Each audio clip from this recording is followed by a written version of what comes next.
I never thought a Thursday night could feel like the start of a storm. I was sitting in my favorite coffee shop downtown, a little worn out from work, but feeling strangely optimistic. My name is Alex, and if there's one thing I've learned in my late 20s, it's that life doesn't hand you neat storylines. It's messy, unpredictable, and often hilarious in retrospect. That evening, the shop was quieter than usual. The low hum of soft jazz played in the background, blending with the occasional clatter of coffee cups. I had my laptop open, scrolling through messages, half-heartedly trying to respond to friends while sipping on an overly sweet chai latte. I wasn't expecting anything life-changing, but that's often when life surprises you the most. She walked in like she owned the place, though she didn't. Dark hair pulled back into a messy ponytail, a leather jacket slightly too big, and those eyes. I swear those eyes could see right through a person. I've always believed in first impressions, and mine just hit me like a tidal wave. I didn't move. I just stared. Of course, in a world obsessed with instant connections, it's ironic how I couldn't find the words. And then, as if fate had a sense of humor, she ordered a coffee that the barista misheard. Caramel latte? Yes, she said, and I realized I had been holding my breath. That tiny, mundane moment was already unforgettable. I didn't approach her. I just watched from my corner, pretending to type something important. But inside, my brain was a mess of every cheesy pickup line I had ever thought of and rejected. I'd never been smooth. Honestly, I wasn't even sure if I was ready for something new. My last relationship had ended painfully, almost a year ago. Emily. Her name still stung sometimes, like a paper cut you forgot about until it reopens at the wrong moment. But this was different. I felt a strange curiosity, a pull I couldn't ignore. When she glanced around and accidentally locked eyes with me, I panicked. I looked down at my laptop, pretending to check emails. My heart was racing. I hate admitting it, but she had my full attention. Every subtle movement, every flicker of her expression became a part of a silent story I was reading, and I was hooked. The hours passed slowly. She sat alone at a table, scrolling through her phone. I tried convincing myself I should leave, that this was just one of those fleeting moments, but something held me there. Call it instinct, call it curiosity, call it the universe messing with me. It didn't matter. I wanted to know her story. Eventually, I made a move. It was clumsy and overthought, but it was a move nonetheless. Hey, is this seat taken? I asked, my voice cracking slightly. She looked up, eyebrows raised, and I wanted to disappear into the floor. But instead, she smiled, that half smile that felt both teasing and genuine, and said, "Nope, go ahead." We talked for hours. I still don't remember exactly what we said. Small talk, awkward jokes, stories about work, about life. She laughed at some of my attempts at humor, which, honestly, felt like winning a gold medal in the Olympics of awkwardness. Her laugh was infectious, like it carried an entire mood with it, lifting the weight off my shoulders that had been pressing on me all week. Somewhere between the fifth latte I'd ordered and her recounting a terrible first date she had last month, I realized I had forgotten about time entirely. The coffee shop had emptied out, leaving us in a cocoon of quiet chatter and the faint scent of espresso. I wanted to keep talking, to keep this moment suspended forever, but reality crept in. Work, deadlines, responsibilities, life, it all loomed over the fragile bubble we had accidentally created. Before we parted, she asked, "Do you want to grab a drink sometime? Nothing fancy, just talk more." My hands were sweaty, my brain was a disaster, but I managed to nod, muttering something like, "Yeah, I'd like that." As she left, I felt the weirdest mix of excitement and fear. Excitement because I knew I had met someone remarkable. Fear because I had no idea what this could lead to, and my past, Emily, heartbreak, disappointment, was lurking somewhere in the back of my mind. That night, I replayed everything. Every glance, every word, every awkward pause. It was like a movie I couldn't turn off.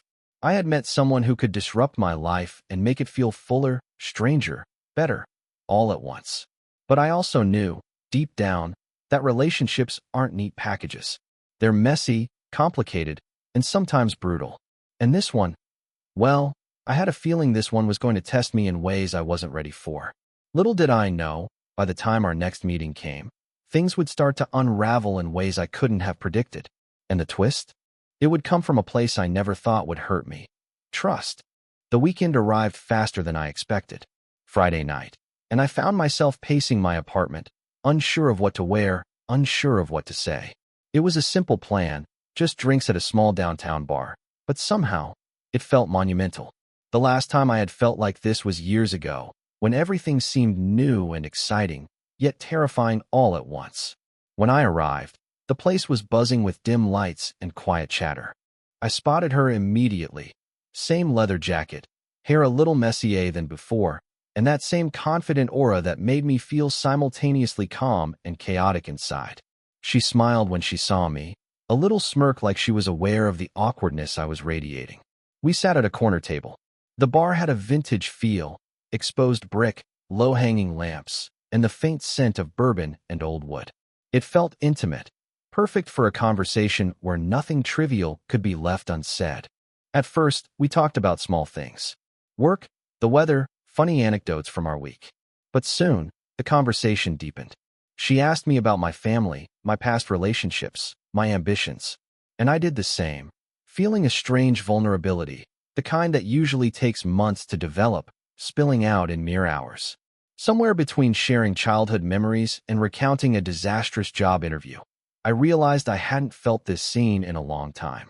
She listened, not just hearing, but really listening. And that was intoxicating. The way she tilted her head, eyes focused, occasionally biting her lip when she thought I might be nervous. It made me feel like a puzzle she genuinely wanted to understand. Then came the first awkward moment. I told a story about a girl I had dated in college, trying to make a joke about how naive I had been. She laughed, but then her expression softened, and I noticed a flicker of something else. Concern? Curiosity? I wasn't sure. I felt a twinge of anxiety. Was I oversharing? Was I moving too fast? But she didn't judge. Instead, she shared something similar about her own past, a heartbreak that left her questioning trust for months. We laughed nervously about our mutual misadventures, but beneath the humor was a shared understanding. This wasn't just a casual fling. There was a depth here I hadn't anticipated. As the night went on, we moved from drinks to a walk along the quiet streets. The city lights reflected in puddles from a recent rain, and the air was crisp, tinged with that faint smell of rain on asphalt. I felt alive in a way I hadn't in years. Conversations flowed effortlessly, punctuated by laughter, the occasional pause to take in our surroundings, and fleeting touches, hands brushing, accidental shoulder bumps that lingered longer than necessary. At one point, she stopped and turned to me. "You know," she said softly, "I haven't felt this relaxed with someone in a long time. You're different." My chest tightened. That word, different, felt heavy, but in a good way. It carried expectation, excitement, and a hint of fear. I wanted to tell her the same, but words felt inadequate. Instead, I smiled, a little sheepishly, and nodded. She laughed, sensing my awkwardness, and it broke the tension. Later, when we parted for the night, we exchanged a lingering hug. Nothing overtly romantic, but heavy with possibility. As I walked home, my mind raced. Who was this woman? How had I stumbled into someone who could feel so familiar, yet utterly mysterious at the same time? The next few weeks were a whirlwind. Coffee dates, walks, late-night texts that blurred into morning messages. Each meeting revealed more layers. Her humor, her intelligence, her quirks. She hated olives, loved true crime podcasts, and had an irrational fear of pigeons. I shared my own oddities, my love for cheesy 80s movies, my obsession with obscure board games, my tendency to overthink. It was intoxicating. I found myself looking forward to every message, every chance to see her, every shared laugh. But as exhilarating as it was, I couldn't shake the creeping fear that this level of connection made me vulnerable. The past had taught me that even the most promising relationships could collapse without warning. And then came the first real test. One evening, she mentioned an old friend, someone she used to be close to, who had recently reached out. There was nothing inappropriate, just a name that sparked some invisible tension in me. I realized, in that moment, that jealousy wasn't just a cliché. It was real, and it was gnawing at me. I tried to brush it off, joking about how possessive I could be. She laughed, but I noticed the subtle way her eyes lingered, maybe sensing my unease. That night, I lay awake, replaying the conversation, questioning myself. Was I overreacting? Was I projecting my insecurities? Or was this a warning sign? Despite the doubt, I couldn't stop thinking about her. The fear of losing someone I had barely begun to understand was suffocating, but it also revealed something I hadn't felt in a long time. Hope. Hope that connections like this weren't fleeting. That maybe, just maybe, trust could be rebuilt even after past heartbreak. A week later, we had our first real argument. Nothing monumental, just a misunderstanding about plans that spiraled into a tangle of words neither of us intended. Her tone was sharper than usual, mine defensive, and suddenly the effortless flow we had built seemed fragile. But here's the thing, she didn't walk away. Neither did I. We paused, took a breath, and talked it out. Apologies were exchanged, and in the aftermath, something shifted. We were no longer just infatuated strangers. We were two people navigating the complex terrain of a budding relationship, learning to balance vulnerability with boundaries, attraction with respect. That night, after everything had settled, I realized that love, or whatever this was becoming, wasn't about perfection. It was about commitment to understanding each other, about weathering minor storms without losing sight of the bigger picture. And despite the fears, the awkwardness, the insecurities, I felt something undeniable, a connection that demanded attention, that refused to be ignored. Little did I know, the real challenges were just beginning. What seemed like minor tensions now would soon evolve into tests of loyalty, patience, and honesty. And the deeper I fell into her world, the more complicated my own emotions became, intertwining with past wounds I hadn't fully healed. It started subtly, almost imperceptibly. One evening, as I scrolled through my phone, I noticed a notification from her, just a message from Sam, someone I didn't recognize immediately. The message was innocuous. Hey, long time no talk, but something in me tensed. I tried to shake it off, telling myself I was overthinking. We were meeting that night at our usual spot, a small rooftop bar that overlooked the city lights. The sky was clear, stars scattered faintly above, and the warm glow of the bar's string lights made everything feel intimate. She arrived, radiant as ever, but I could feel my stomach knotting with the anxiety I tried to ignore all day. As we settled in, she noticed my quiet mood. "You okay?" she asked, tilting her head. I forced a smile. "Yeah, just tired," I muttered. She didn't press further, but I could tell she sensed something. Later, the topic of old friends came up, and she casually mentioned Sam, the one who had texted her. She explained it was just a friend from college, someone she hadn't seen in years. My chest tightened. I hated that small pang of jealousy, irrational as it was. We tried to move past it, talking about mundane things, work, weekend plans, movies we wanted to see, but the seed of doubt had been planted. I found myself watching her more carefully, analyzing every glance, every laugh, every word, searching for hidden meanings. I knew it was unhealthy, but it was impossible to stop. The following week was a mix of highs and lows. We shared long afternoons at parks, exploring new neighborhoods, laughing over ridiculous stories from our childhoods. Yet, beneath it all, there was tension, subtle but undeniable. My mind replayed Sam's name, her casual explanation, my own insecurities, and it was exhausting. One evening, she surprised me by inviting me to her apartment for dinner. It was cozy, filled with warm lights and little personal touches. A bookshelf overflowing with novels, photos of family and friends, small art pieces she had collected. We cooked together, laughter filling the kitchen, flour dusting our clothes, wine in hand. For a moment, the world outside ceased to exist. And then, in the middle of chopping vegetables, she casually mentioned an ex-boyfriend, someone who had apparently hurt her deeply years ago. She spoke about it lightly, a casual anecdote, but I felt a familiar pang of fear. Not fear of her, but fear of history repeating itself, of heartbreak lurking just around the corner. "I hate that some people can just walk away without realizing what they had," she said softly, almost to herself. I nodded, unsure what to say. I wanted to comfort her, but I was suddenly aware of my own vulnerability. The walls I had carefully built after Emily's departure were trembling, and I didn't know if I was ready to let them fall. Our conversation eventually shifted to us. She asked about my past in detail, my longest relationship, the ways I had been hurt, the mistakes I had made. I was honest, sharing more than I had ever told anyone. There was a weight in her eyes, a mix of empathy and admiration, but also curiosity, almost like she was studying me carefully. The tension between trust, and fear became more apparent over the next few days. I noticed small things, how often she checked her phone, how she laughed at someone else's joke in a way that made me overthink, how she sometimes seemed distant. I knew it was irrational, but old insecurities die hard. One Friday, she suggested we go to a concert downtown. I was thrilled. Music had always been a bridge for me, a way to connect without words. But then, halfway through the night, she mentioned Sam again, saying he had invited her to another event.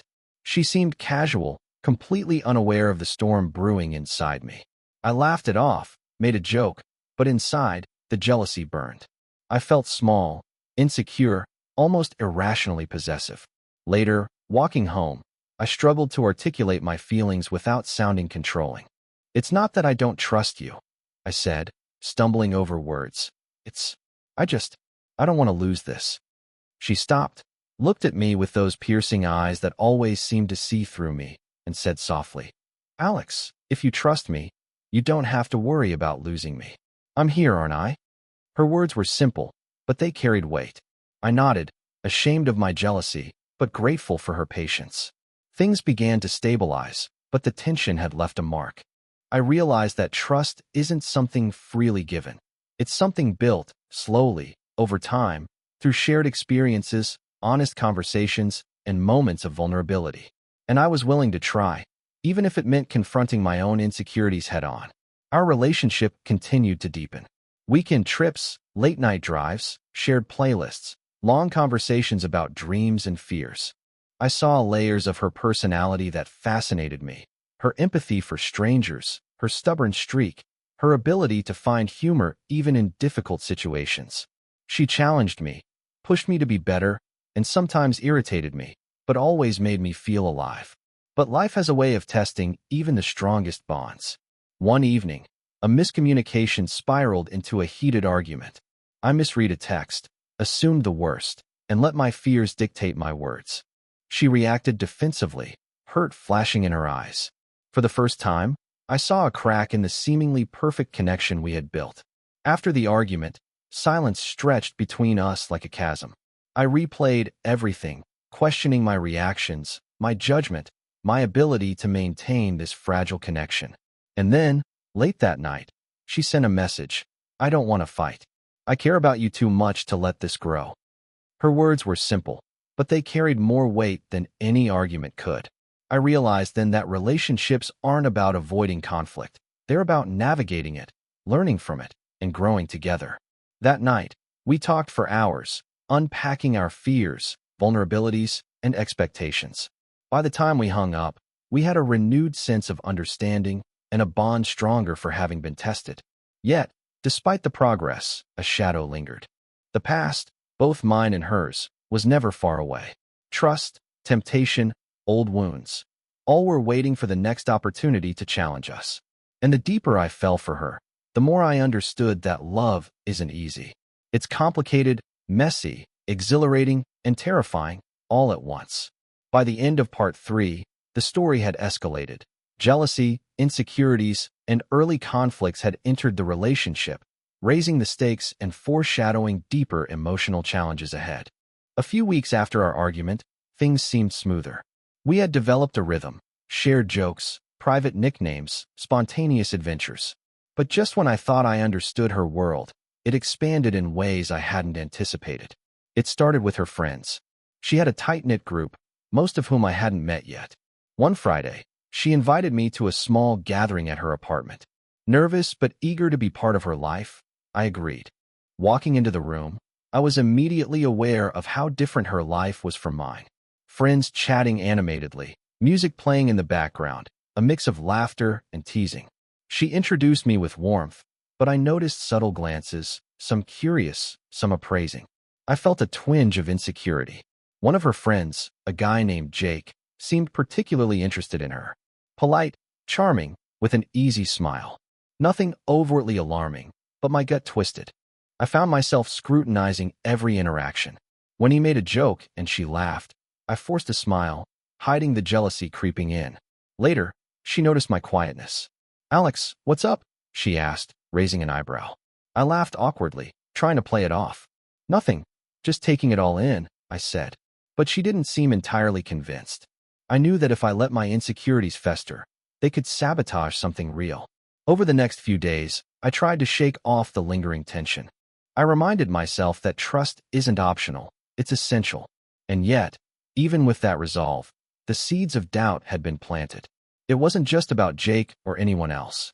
It was the fear of being hurt again, the fear that my emotions were too intense, too vulnerable. Then came the unexpected text from an old friend of hers. A casual message, "Hey, let's catch up sometime." Simple, harmless, but my stomach sank. I hadn't met this person before, and my imagination started constructing scenarios. I had to consciously remind myself that this was a healthy, normal part of relationships. Past friends exist, old connections are natural, but the feeling of unease lingered. That weekend, she suggested a trip outside the city, a short getaway to a cabin by the lake. The idea was spontaneous, the kind of adventure I loved, and I agreed immediately. We packed light, grabbed coffee and snacks, and hit the road, laughter filling the car. The cabin was perfect, rustic but cozy, with a fireplace, a small dock leading to the lake, and a view of trees stretching endlessly. For a moment, it felt like we were the only two people in the world. During that first evening, we shared stories of our childhoods, talked about ambitions, fears, and regrets. The lake reflected the stars above, and her eyes seemed to glow with a quiet intensity.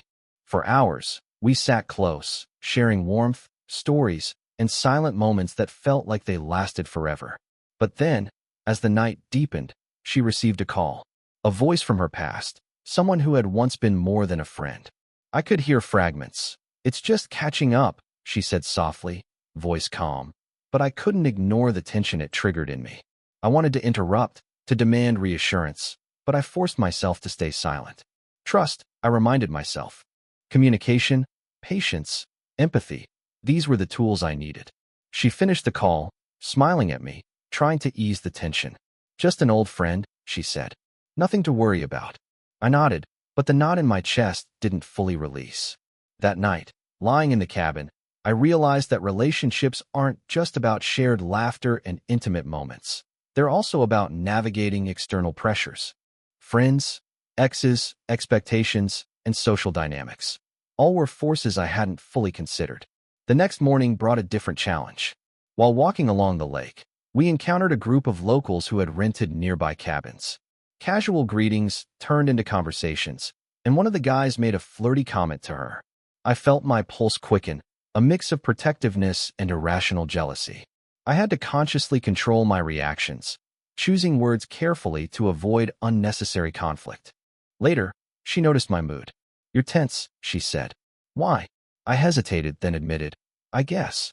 I just get protective sometimes. It's stupid, I know." She smiled gently, taking my hand. "It's not stupid," she said, "but you have to trust me. I'm not here to hurt you." Her words sank in, but they didn't erase my internal struggle. Love, I realized, is a constant negotiation between vulnerability and self-preservation.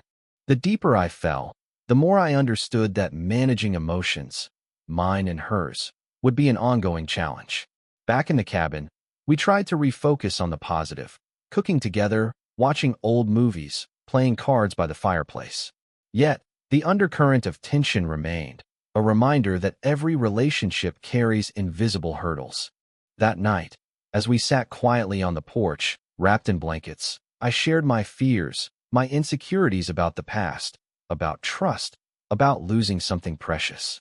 She listened, patient and empathetic, and when I finished, she said softly, "Alex, love is never easy, but it's worth it when it's real. We're learning together, aren't we?"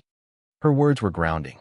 For the first time, I felt that despite the external pressures and internal doubts, we were capable of navigating this together.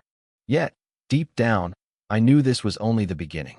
Real challenges were on the horizon, tests of honesty, temptation, and moral decisions that would push both of us to our limits. By the end of part 4, the story had escalated further. External pressures, jealousy, and moral dilemmas were introduced, setting up the dramatic conflicts and emotional tension that would dominate the next chapters. It started with a text, not from her, but from someone I hadn't expected, an acquaintance of hers, someone from her college days. The message was casual, asking if she had plans that weekend. On its own, it was harmless. But in that moment, it felt like a crack in the world I had built around us. I tried to ignore it, telling myself I was being paranoid. But the seed of doubt had been planted, and it grew quickly. By the time I saw her that evening, I was a mixture of excitement, nervousness, and an undercurrent of anxiety I couldn't shake. She greeted me with a hug, oblivious to the storm brewing inside me. "Hey," she said softly, her voice calm and warm. I smiled, but my mind was elsewhere, dissecting every possibility, every what-if. The night started normally. We had dinner at a small Italian restaurant, laughing over shared stories from the week, teasing each other playfully. But the tension was there, subtle yet persistent. I couldn't ignore the gnawing feeling that something was lurking just out of sight, ready to disrupt the fragile balance between us. Later, she mentioned her plans for the weekend. "Sam invited me to a gathering," she said casually, mentioning the same old friend. I felt my pulse spike. My first instinct was to react, to assert myself, to demand reassurance. But I paused, reminding myself of the trust we had been building. I had to respond thoughtfully, not impulsively. "Sounds fun," I said, forcing calm into my voice. She smiled, unaware of the storm inside me. We continued our evening, but I couldn't shake the tension. My mind replayed every interaction, every laugh, every glance she had shared with him in the past. Jealousy and fear were intertwined, challenging the very foundation of my feelings. The weekend arrived, and she went to the gathering. I stayed home, trying to focus on other things, work, music, cleaning the apartment, but my thoughts kept drifting back to her. I tried rationalizing. She had been clear about her intentions, about the boundaries she respected, about the trust we had. Yet, the uncertainty lingered. Sunday evening, she returned, vibrant and animated, recounting stories from the gathering. She spoke about conversations, shared jokes, and mutual friends. Everything seemed normal, yet I noticed a subtle hesitation in my voice as I asked questions. I wanted to understand, to feel reassured, but I also didn't want to appear controlling. We talked long into the night. I expressed my insecurities, my fear of losing her, my struggle with trust. She listened patiently, validating my feelings without judgment, offering empathy and perspective. "Alex," she said gently, "I know this is hard, but we have to trust each other. That's the only way this works." Her words were grounding, but the emotional turbulence hadn't fully subsided.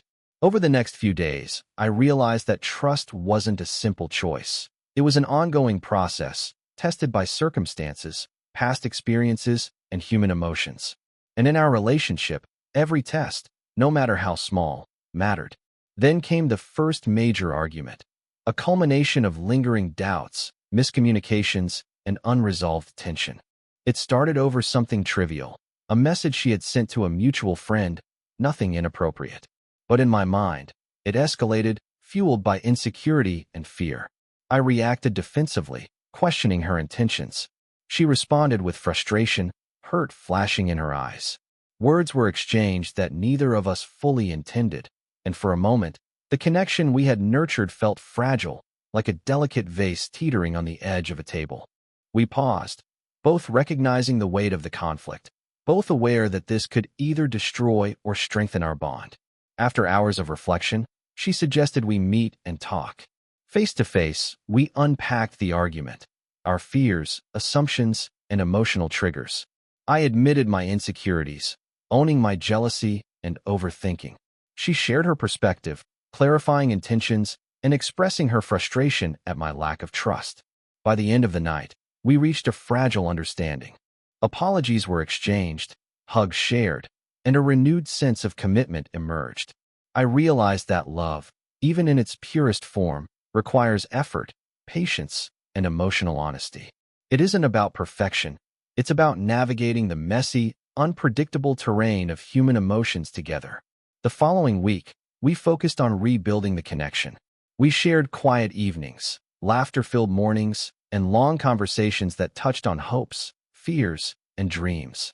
I noticed small gestures that reminded me why I had fallen for her. The way she listened attentively, the subtle humor in her expressions, the thoughtful notes she left in my apartment. Yet, despite the progress, tension lingered beneath the surface.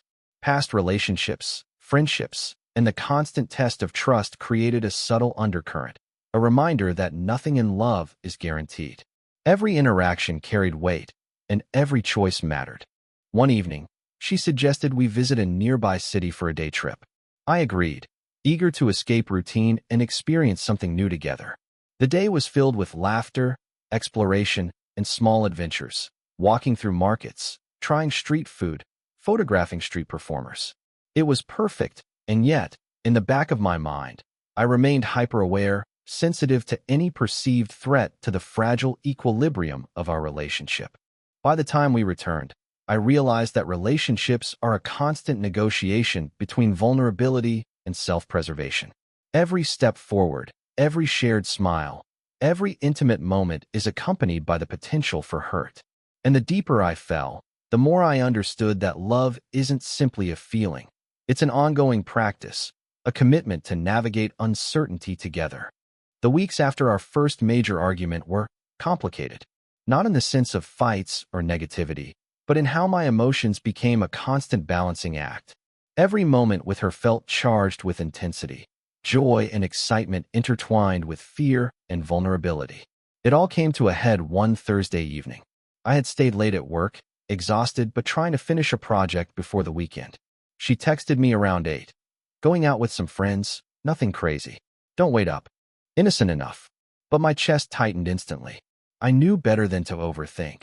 But the past few months had taught me that I was only as stable as my ability to manage my insecurities. Still, I couldn't help but imagine every worst-case scenario. What if she met someone else? What if this night somehow changed the way she saw me? I tried to distract myself with work, music, and scrolling through articles, but the minutes crawled. By 10, I gave up and went for a long walk to clear my head. The city was alive, streetlights reflecting in puddles from a recent rain, music drifting from open bars, laughter in the distance. But none of it reached me.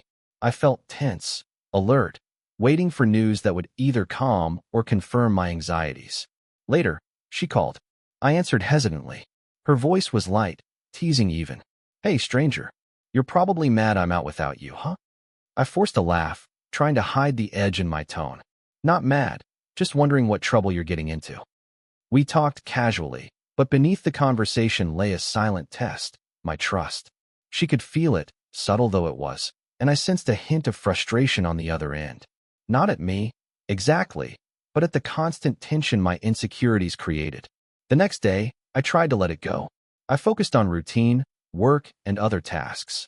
But that night, she sent a picture, her with friends at a rooftop party, the skyline behind them. Everyone was laughing, having fun. My first instinct was jealousy, but I took a deep breath and reminded myself of her words. I'm here, Alex. Trust me. It was in that moment I realized something fundamental. Relationships aren't about controlling others. They're about controlling yourself. About distinguishing between fear and reality, between imagination and truth. It wasn't easy, but I forced myself to let go, to trust her choices, even when my emotions screamed otherwise. Later that week, the Real challenge arrived. A mutual acquaintance, a man she used to know years ago, reached out to meet for coffee while she was out of town. She told me in advance, casual but precise, and I tried to react neutrally. Sure, sounds fine, I said, keeping my tone light. But inside, my emotions were a storm. I struggled to balance curiosity and restraint, a tightrope I had never walked before. I wanted to know every detail, to protect myself, to avoid surprises. But I also knew that asking too many questions could suffocate trust, creating fractures where none existed. When she returned, she told me the meeting had been innocuous, purely professional. And yet, I couldn't fully release the tension. My mind played over every word, every smile, every gesture. I recognized this pattern, overthinking, doubting, testing, but I couldn't stop. That weekend, we planned a small getaway, a cabin by the lake, a familiar sanctuary where we could reconnect. The trip was beautiful, long walks along the water, shared meals, and conversations that ranged from lighthearted to deeply personal. I noticed subtle things. The way she looked at me when she thought I wasn't watching, the quiet reassurance in her voice, the small gestures of care that reminded me why I had fallen for her. Yet, the undercurrent of tension persisted. I realized that even in paradise, insecurities can sneak in. The real test wasn't the external world, it was within me. Could I trust her completely, accept her past, and not let fear control my emotions? One evening, while watching the sunset over the lake, she asked softly, "Do you ever worry about us?" I hesitated. The question wasn't accusatory, it was vulnerable, probing. I admitted, cautiously, that I did. "I care about us," I said. "And sometimes, that care turns into fear. Fear of losing you, of making mistakes, of letting the past dictate the present." She reached out, taking my hand. "Alex, fear is natural. But love isn't about perfection. It's about presence. Being here, with each other, every day. That's what matters." Her words struck me deeply. I realized that relationships are as much about managing your own fears as they are about managing external challenges. Love requires courage. The courage to be vulnerable, to communicate openly, to trust even when it's uncomfortable. By the end of the trip, we had grown closer. The tension hadn't disappeared, but it had transformed into understanding and mutual respect. We recognized that moral dilemmas, temptations, and external pressures would always exist, but confronting them together strengthened our bond. However, the real complications were still ahead. The deeper I fell for her, the more entangled my emotions became with past experiences, external influences, and the unpredictable nature of human desires. And as thrilling as it was to feel this connection, I understood that the coming months would demand emotional resilience, honesty, and the ability to navigate situations neither of us could fully control. It happened unexpectedly. One evening, as we were relaxing at her apartment, her phone buzzed with a notification. A name flashed across the screen, someone from her past. My stomach tightened instantly, a familiar unease gnawing at me. She glanced at it, her expression calm. "It's just Mark," she said casually. "He wants to talk about a project we used to work on." "Right?" I muttered, but my tone betrayed the tension I felt. It wasn't just Mark, it was what he represented. The past, old connections, a reminder that people carry history with them, and that history sometimes collides with the present in uncomfortable ways. Over the next few days, I found myself oscillating between curiosity and anxiety. I tried to trust her, to respect her autonomy, but each message, each call she received from him, triggered a cascade of imagined scenarios in my mind. The rational part of me knew nothing untoward was happening, but emotions rarely adhere to logic. The first confrontation arrived subtly. We were cooking dinner together when I accidentally dropped a comment. "Do you really need to meet him?" My voice was casual, but the underlying tension was palpable. She froze, turning toward me with a mixture of surprise and mild irritation. "Alex, it's just a meeting. For work. You don't need to worry." "I know," I said, forcing a laugh. "It's just, I don't know. I guess I'm feeling insecure." She softened, reaching out to touch my arm. "We all have insecurities, but we can't let them dictate our actions. Trust me, that's what matters." Her words calmed me momentarily, but the lingering discomfort didn't vanish. Over the next week, I found myself scrutinizing every detail, the tone of her texts, her body language, even the subtle changes in her routine. I knew it was irrational, yet I couldn't fully suppress it. Then came the unexpected twist. One evening, Mark called again, and she accepted a brief coffee meeting downtown. I stayed home, trying to distract myself with work and music. But the hours felt endless. My mind conjured endless what-ifs. When she returned, she was radiant, smiling, her energy lighter than before. She recounted the meeting, mundane work discussion, professional collaboration, nothing more. And yet, I felt a pang I couldn't rationalize. My jealousy wasn't about reality. It was about fear, about the possibility of loss, about my own unresolved wounds. We talked that night, honestly and openly. I admitted my discomfort, my irrational fear of losing her, my struggle with trust. She listened patiently, reassuring me, but also emphasizing personal boundaries. "Alex," she said gently, "I can't control your emotions, but I can promise my actions are transparent. You have to decide how to handle your own fears." Her words were fair, and they forced me to confront a difficult truth. Trust isn't just about her. It's about me. about my ability to manage emotions without letting them erode the relationship. Just when I thought we had reached equilibrium, another challenge appeared. An old acquaintance of mine, someone I hadn't seen in years, unexpectedly re-entered my life. A casual text escalated into coffee meetings and late-night conversations. Suddenly, I found myself in the mirror image of what I had feared, interactions with someone who represented my past, my history, my previous mistakes. The juxtaposition was jarring. On one hand, I struggled with her interactions with Mark. On the other, my own past had reappeared, reminding me of how fragile trust and loyalty can be. The irony wasn't lost on me. Relationships, I realized, are rarely about isolated conflicts. They're a continuous negotiation between past and present, self and partner. By the next weekend, tension had built to a critical point. We went on a day trip to the countryside, hoping to escape distractions. At first, everything was idyllic. The open road, the green fields, the laughter as we navigated winding paths. But under the surface, unspoken anxieties simmered. During a quiet moment, she asked, "Do you ever worry about us?" I hesitated, the weight of recent weeks pressing down.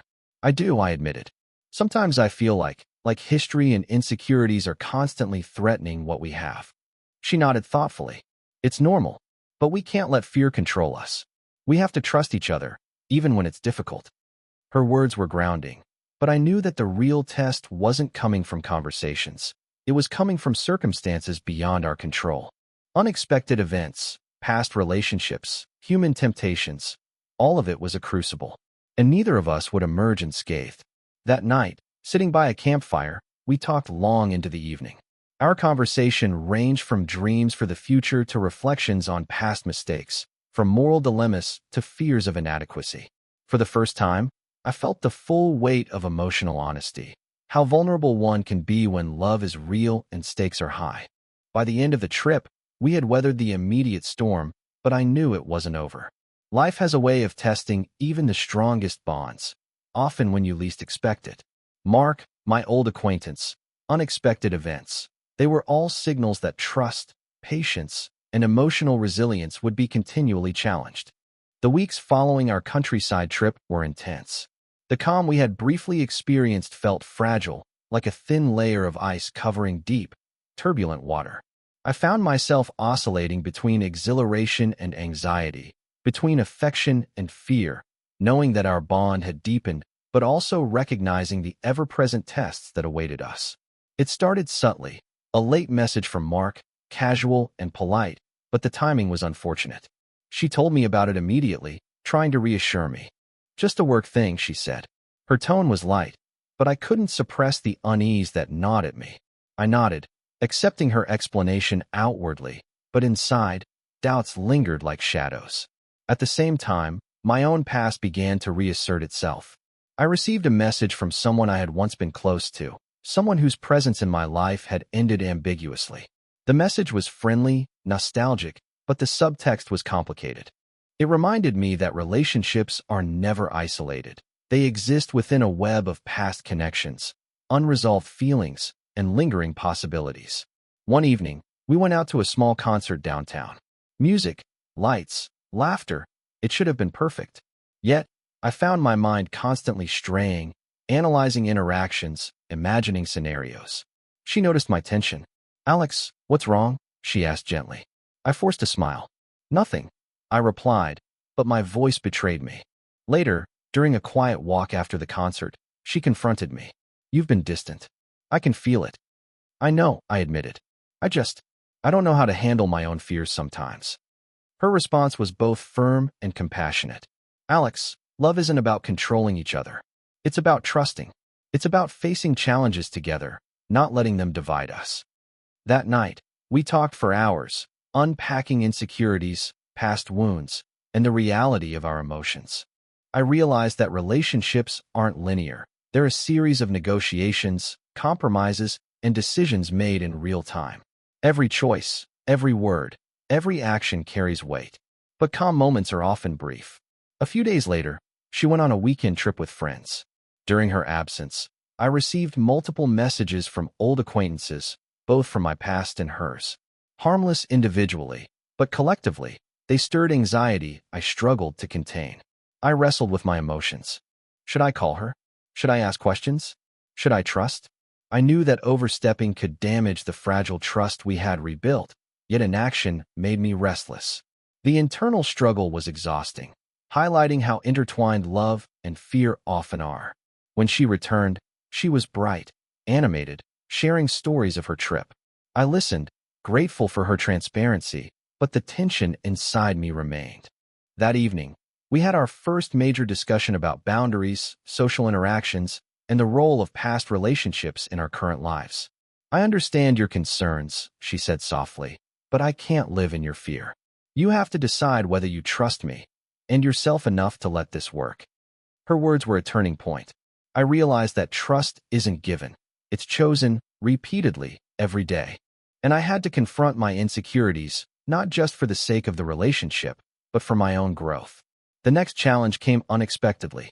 One evening, she attended a networking event with colleagues. Among the attendees was someone who had once been close to her, a flirtatious, charismatic figure who immediately sparked my unease. I had to consciously remind myself. Observation without judgment, curiosity without accusation, trust without surrendering awareness.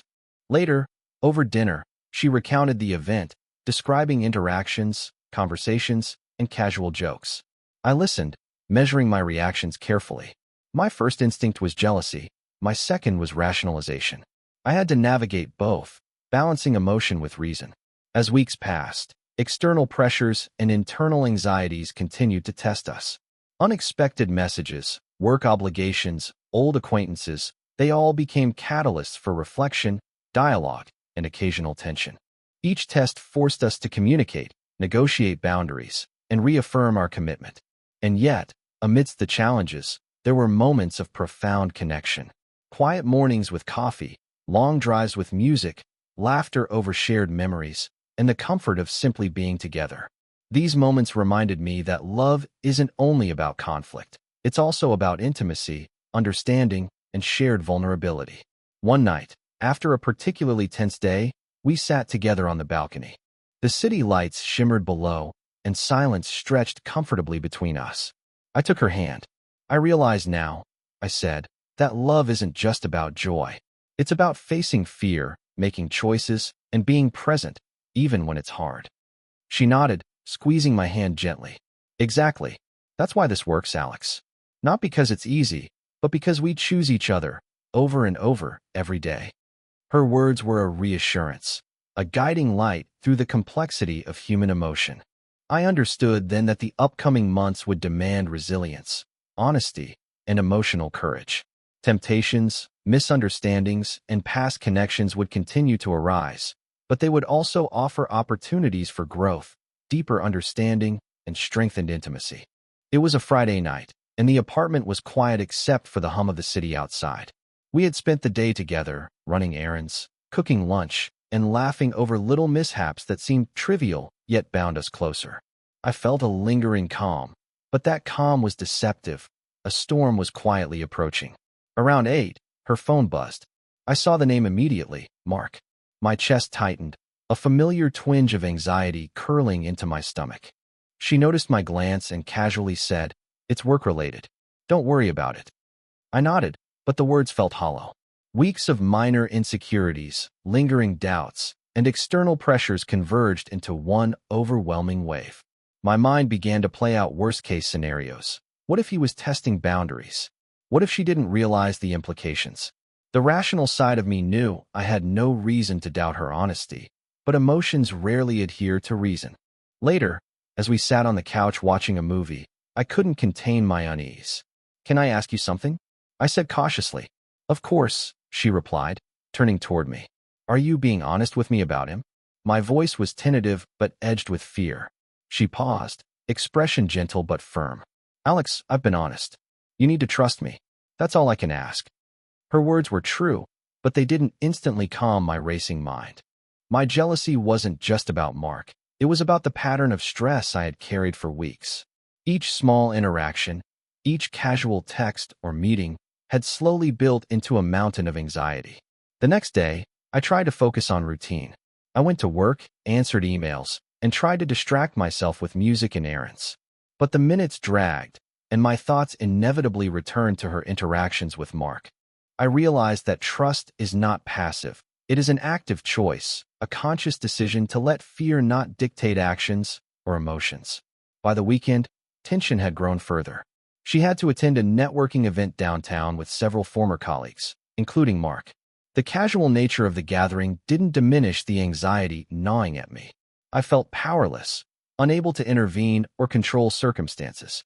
All I could do was prepare myself mentally, remind myself of her transparency, and trust her judgment. That evening, she left, leaving me with instructions and reassurances. "I'll be back by 11, she said with a reassuring smile. Nothing to worry about. I stayed home, pacing and wrestling with my own fears. My phone vibrated with a message from her. "Meeting's over. Just leaving." Relief washed over me, but it was fleeting. Anxiety had a way of returning, like tidewater creeping back onto sand. When she returned, she was radiant, laughing softly as she recounted stories. "It was boring," she joked. "Mark tried to impress everyone, but it didn't work. Just work chatter." I smiled, outwardly calm, but inwardly, I was processing every detail. Tone of voice, choice of words, subtle gestures. The fear had transformed into hyper-awareness. Later, we had a long conversation about boundaries, past relationships, and trust. She was patient, empathetic, and articulate. "Alex," she said gently, "you have to realize that trust isn't blind. It's a choice. I can be honest, but you have to choose to believe me. You can't let fear control you." I nodded, absorbing her words. I understood the truth, yet emotions are rarely rational. Fear is persistent. It demands attention, dialogue, and reflection. And I realized that the real challenge isn't about controlling the other person. It's about controlling your own reactions. The following week brought a new test. Mark reached out via message, this time proposing a casual meeting for coffee. She informed me in advance, with a calm tone that betrayed no discomfort. "It's just coffee," she said. "Work-related." I swallowed my fear, reminded myself of our shared values, and nodded. During her absence, my own past resurfaced. A friend from years ago reached out to reconnect. Suddenly, I found myself navigating the very same dynamics I feared in her life. Old connections, lingering possibilities, and the potential for temptation. The irony wasn't lost on me. Relationships, I realized, are not isolated. They exist within the ongoing complexity of human connections, past and present. When she returned from coffee, she was upbeat, recounting mundane details about the meeting. "It was entirely professional," she said. "Nothing more." I listened carefully, absorbing every word, noting her transparency. My fear remained, but I consciously chose to respond with understanding rather than suspicion. The tension reached its peak one evening when she received an unexpected message from Mark. This time, the message suggested a casual meeting outside of professional boundaries. She shared it immediately, fully transparent. The honesty shifted something inside me. This wasn't about deceit. It was about facing potential temptation with integrity. We spent hours talking, dissecting every nuance of the interactions, her reasoning, and my emotional responses. I realized that trust isn't about blind faith. It's about communication, values, and shared understanding. Her openness allowed me to confront my own insecurities, transforming fear into reflection, anxiety into conscious choice. By the end of the week, we had regained equilibrium, but the experience left an indelible mark. We were no longer naive about trust, temptation, or the fragility of bonds. We had confronted reality, tested boundaries, and emerged stronger, but more aware of the challenges that life could present. Looking back, I realized that relationships are defined not by the absence of conflict, but by the courage, honesty, and patience with which two people navigate inevitable crises. Each test we faced became a lesson in emotional resilience, empathy, and the conscious choice to remain committed. The week after the culmination of our crisis felt like walking through a fog that gradually lifted. The storm of anxiety, jealousy, and uncertainty that had dominated the past months slowly began to clear. What remained was clarity, honesty, and a sense of mutual respect that had been forged in fire. We spent long evenings together without distraction. We cooked side by side, sharing laughter over burnt edges of bread or mismeasured spices. We walked hand in hand through quiet streets, noticing the small details, the glow of street lamps reflecting in puddles, the scent of rain on asphalt, the hum of distant traffic, and realizing that these ordinary moments could hold extraordinary meaning when shared. One night, as the city lights flickered below, she turned to me with a soft expression. "Alex," she said, "we've been through so much. And yet, I feel like we're stronger now than ever." I nodded, feeling the truth of her words settle in my chest. "We've learned a lot," I admitted. "About trust, about fear, about ourselves. I've realized that love isn't just about the good times. It's about choosing each other every day, even when it's hard, even when it's messy." Her hand found mine, fingers intertwining with a reassuring grip. "Exactly. That's why we're still here," she said. "Because we choose each other over and over." In the weeks that followed, we created a new rhythm. It wasn't perfect. There were still moments of doubt, moments when insecurities rose, but they were now met with communication rather than suspicion, with empathy rather than frustration. Every disagreement became a chance to understand each other better, every joyful moment a reminder of why we had stayed. I reflected often on the lessons the past months had imparted. Jealousy and fear are natural, but they can't dictate our actions. Temptation will always exist, but transparency, values, and clear boundaries guide choices. Trust isn't a one-time decision. It's an ongoing practice, requiring effort, courage, and vulnerability. Love, I realized, demands all of these, alongside patience and resilience. One evening, after a long day of work and errands, we sat together on the balcony. She leaned her head on my shoulder, her warmth grounding me. "I think we're ready for whatever comes next," she murmured. "Yes," I whispered, wrapping an arm around her. "Together, we can face anything." The months continued to unfold with challenges, as life invariably does, but they no longer felt threatening. Minor arguments were resolved through conversation. Small insecurities were addressed openly before they could grow into larger problems. We began to plan for the future, discussing shared goals, vacations we wanted to take, and dreams we wanted to pursue. We also began to reflect individually. I explored my own past, understanding how previous experiences had shaped my fears and reactions. She examined hers, recognizing how old friendships and prior connections influenced her choices. These reflections allowed us to approach the relationship not just as partners, but as individuals committed to growth. I noticed how small, intentional gestures strengthened our bond.